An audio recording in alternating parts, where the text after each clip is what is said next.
कहा जाता है कि डोरा दी एक्सप्लोरर जैसी मासूम कहानी के पीछे एक अजीब और थोड़ी डरावनी घटना भी जुड़ी हुई है।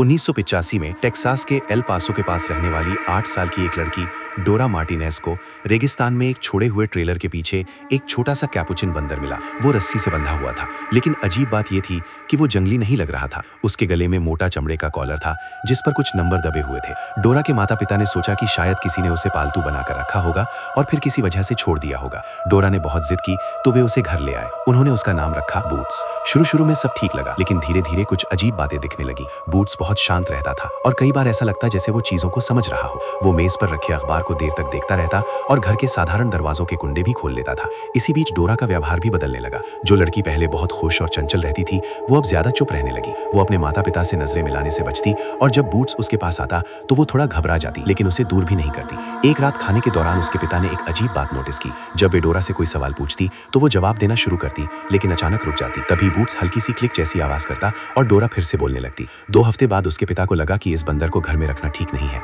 उन्होंने तय किया कि उसे वापस वहीं छोड़ देना चाहिए जहां से वो मिला था। वे उसे उसी घाटी में ले गए। डोरा उनसे थोड़ा आगे चल रही थी। अचानक उसकी चीख सुनाई दी। जब उसके पिता वहां पहुंचे तो उन्होंने देखा कि बूट्स डोरा के कंधों को पकड़े हुए था। जैसे ही उसके पिता पास आए, बंदर अचानक उन पर झपटा। वो संतुलन खो बैठे और चट्टानों वाली ढलान पर गिर पड़े। बाद में रिपोर्ट में इसे एक दुर्घटना बताया गया, लेकिन कुछ महीनों बाद ये बात सामने आई कि उसी साल एक यूनिवर्सिटी की लैब से एक प्राइमेट भाग गया था जिस पर इंसानी व्यवहार से जुड़े उन्नत प्रयोग किए जा रहे थे। कहा गया कि वही बंदर शायद बूट्स था। कुछ जांचकर्ताओं ने बाद में एक अजीब बात कही। शायद उस दिन बंदर बल्कि उसने सीधे घर के इकलौते वयस्क पुरुष को ही निशाना बनाया था।